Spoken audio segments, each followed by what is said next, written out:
तो hey what's up guys, welcome back to another video. तो जैसे कि परसेंटेज का हम कल टॉपिक पढ़ रहे थे, तो आज उसी टॉपिक के अंतर्गत हम पढ़ने वाले हैं परसेंटेज को ही।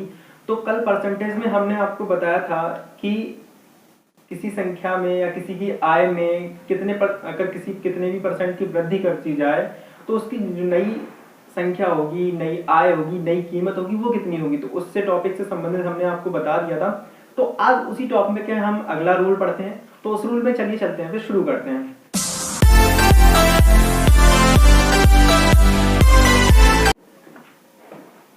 तो अभी क्या करते हैं, बात करते हैं फिर उसकी फॉर्मूले के रूल के। आखिर रूल हमारा क्या कहता है? रूल हमारा कहता है यदि कोई संख्या x किसी संख्या y से a% अधिक है, a% अधिक है, तो दूसरी संख्या पहली संख्या से कितने परसेंट कम है। तो भाई ऑब्वियसली सी बात है कि अगर एक की कोई चीज है किसी से अगर ज्यादा है तो ऑब्वियसली दूसरी संख्या उससे कम ही होगी। तो इसमें आपको फॉर्मूला जो लगाना है वो आपका फॉर्मूला लगेगा a, यानी जितनी परसेंट हो ऊपर लिखो और जितने परसेंट अधिक है उसको 100 में ऐड करके 100 से मल्टीप्लाई कर दो। यही आपका क्या होगा? परसेंटेज होगा। अब इससे आधारित एक क्वेश्चन ले लेते हैं। कैसे? कोई क्वेश्चन है, जैसे कोई एक है मोहन की जो आय है, मोहन की आय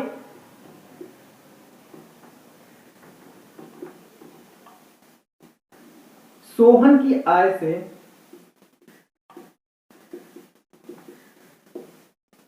50% कम है।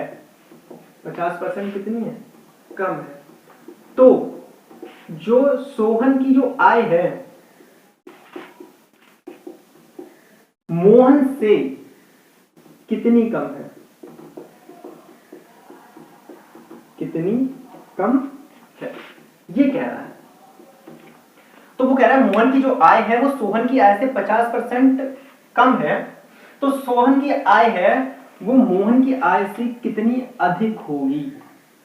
अधिक, ठीक है। तो भाई जब मोहन की आय है वो सोहन से 50% कम है तो ऑब्वियसली सी बात है कि सोहन की जो आय है वो मोहन से अधिक होगी ना। तो यहां पर देखो, पहले अधिक दे रखा है तो हम प्लस चिन्ह लेंगे, और जब पहले कम दे रखा होगा यानी कम हो रही होगी तो माइनस चिन्ह लेंगे। यहाँ पर एक चिन्ह लगा सकते हैं प्लस माइनस, यानी कुछ भी हो सकती है, या अधिक हो सकती है या कम हो सकती है। अब इस सवाल को हल करते हैं। कैसे करना है कि मोहन की आय सोहन की आय से कितने परसेंट अधिक है? 50%। और यहाँ पर हमने ए को क्या माना था? उसकी जितनी परसेंटेज अधिक हो रही होगी, तो यहाँ पर हमने रखना है 50। अब ध्यान रखिए, जितनी अधिक होती तो वो कितने में से अधिक होती है? भाई किसी चीज का 100% ही तो होता है, और वो 100% में ही अधिक हो रही है, तो कितनी परसेंट अधिक हो रही है? 50%। तो 100 प्लस 50, और इसको जब परसेंटेज में चेंज करेंगे तो 100 का मल्टीप्लाई कर देंगे। इसको कर लेते हैं हम सॉल्व। तो देखिए 50 अपॉन, यहां पर इसका ऐड करेंगे तो 150 इंटू 100। तो देखो 10 कट गया, 5 3 और 5 2, यहां पर हो जाएगा 200, सॉरी 100, और यहां पर अपॉन 3। तो या तो इसे इस तरह से लिख लीजिए या इसको पॉइंट में तोड़ लीजिए। 33 दशमलव, फिर 3 त्रिका 9, फिर 1 बचा, फिर 3 त्रिका 9, फिर 1 बचा, दशमलव लगाएंगे 3%। या तो अब वो उससे कितना कम है? 33.33% कम है। देखिए कोई चीज अगर किसी से मान लो इतने परसेंट अधिक कम है या अधिक है, तो इसका मतलब ये नहीं है कि दूसरा भी उतना ही अधिक या कम होगा। उसके लिए फिर ये फॉर्मूला लगाएंगे, वो अप्लाई करेंगे। तो इससे संबंधित एक दो एग्जांपल्स और ले लेते हैं। तो एग्जांपल क्या है वो देखते हैं। इतनी बात समझ में आई ना सबको? चलिए अभी एक दो एग्जांपल जब लेंगे ना तो आराम से समझ में आएगा। तो देखिए क्या एग्जांपल है, अगला एग्जांपल देख लेते हैं। मान लीजिए एक बहुत ही ज्यादा इंपॉर्टेंट क्वेश्चन है, इस तरह के क्वेश्चन ज्यादातर पूछे जाते रहते हैं। यदि कोई वस्तु है, यदि किसी वस्तु में वस्तु की कीमत में 40% की वृद्धि की जाती है, वृद्धि होती है, तो उस व्यक्ति को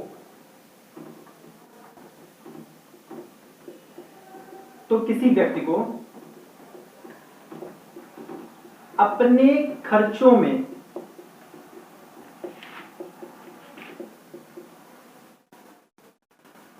कितने परसेंट की कमी करनी चाहिए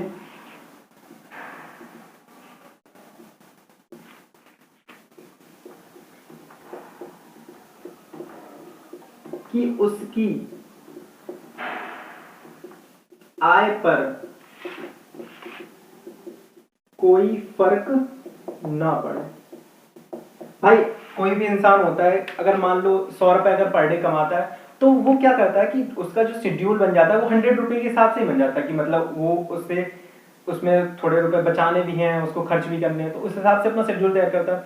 अब किसी चीज की वस्तु में मतलब उसके रेट बढ़ गए, अब उसके पास 100 रुपीज है, तो वो क्या करेगा भाई, चीजों को तो कम नहीं कर सकता है भाई, जो डेली यूज की चीजें हैं वो तो यूज करेगा ही ना।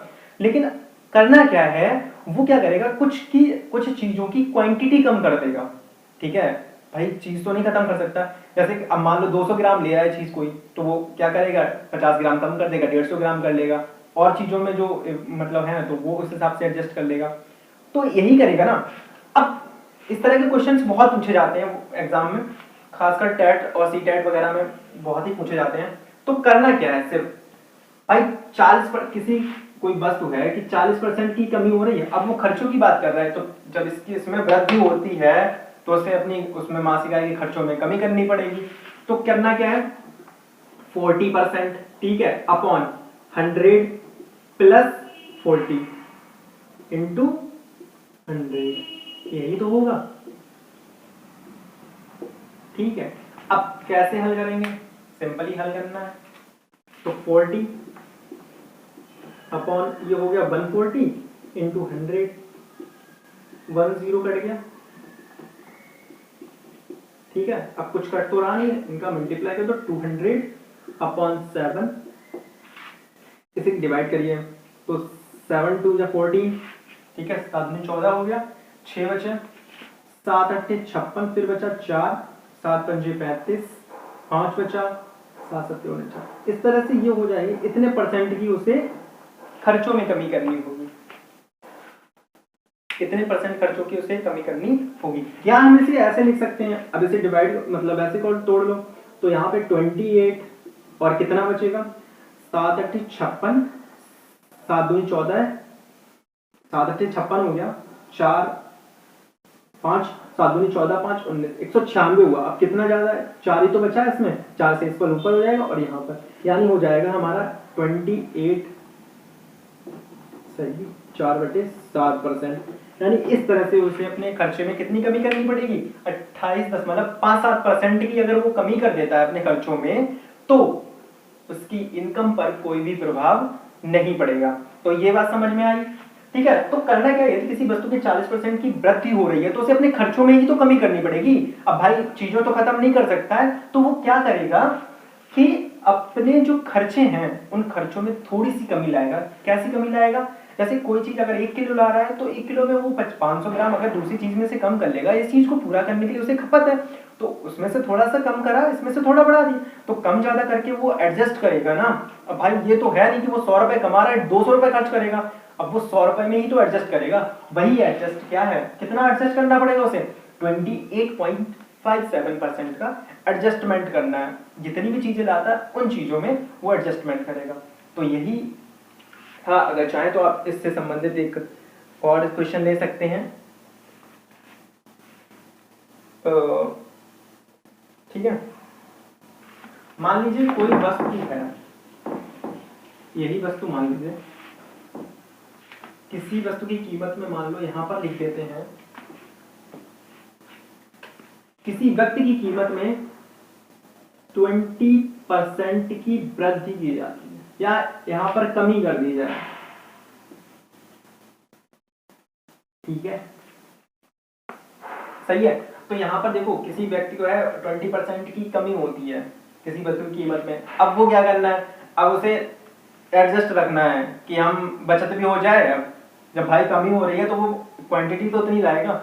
अब उसमें करना है क्या है, तो उसके खर्चों में कितने परसेंट की अधिकता करनी चाहिए कि उसके उस पर कोई भी फर्क ना पड़े। मतलब कितनी क्वांटिटी, वो अब क्वांटिटी बढ़ाएगा, पहले क्वांटिटी कम कर रहा था वो क्वांटिटी बढ़ाएगा तभी तो बराबर इक्वल होगा। वो कहता है कि अगर मैं 100 रुपए में कमा रहा हूँ, 100 रुपए में हमारे 70 रुपए ही खर्च करने हैं मुझे, चाहे चीजों की वृद्धि हो या चीजों में कमी हो, तो वो 70 रुपए ही खर्च करना चाह रहा है, ठीक है। अभी क्या करेंगे, तो क्या करना है 20 और कितना कम कर रहा है 20, तो 100 में से ही तो कम करेगा और इंटू 100। तो देखो यहाँ पर 20, यहाँ बचा 80 और यहाँ पर आएगा 100। तो 0 से 0 घटा, 2 चौकू 8, 2 पंचे 10, 4 पंचे 20, यानी कि उसे 25% की वृद्धि करनी होगी अपनी क्वांटिटी में, ठीक है। यानी जितनी चीजें वो लाता है उन चीजों में वो क्वांटिटी कितने परसेंट बढ़ाएगा, 25% की क्वांटिटी वो बढ़ाएगा। कितनी, वो क्वांटिटी बढ़ा देगा, ठीक है। तो ये रहा आज के सवाल। तो ध्यान रखना है आपको सिर्फ फॉर्मूला, कि अगर ध्यान रखना है क्या, कि अगर किसी चीज की वृद्धि पूछ रही है और दूसरे में कमी पूछ रहा है कि वो ना उससे कितना कम है या कितनी कमी करनी चाहिए, तो आपको हमेशा फॉर्मूला लगाना है a + a/100 ± a × 100। अब 100 इसलिए लगता है कि उसके परसेंटेज से निकालना है, तो ये यही आपको फॉर्मूला याद रखना है। तो आज की इस वाली वीडियो में इतना ही, मिलते हैं अगली वीडियो में। अगर आपको वीडियो पसंद आई तो प्लीज लाइक करें, शेयर करें एंड सब्सक्राइब करें। और हाँ, वीडियो के अंदर जो भी कमी लगती है आपको किसी चीज से संबंधित, तो आप हमें कमेंट में बता सकते हैं। तब तक के लिए मिलते हैं अगली वीडियो में, तब तक के लिए खुश रहिए, सेफ रहिए, सुरक्षित रहिए। Thanks for watching.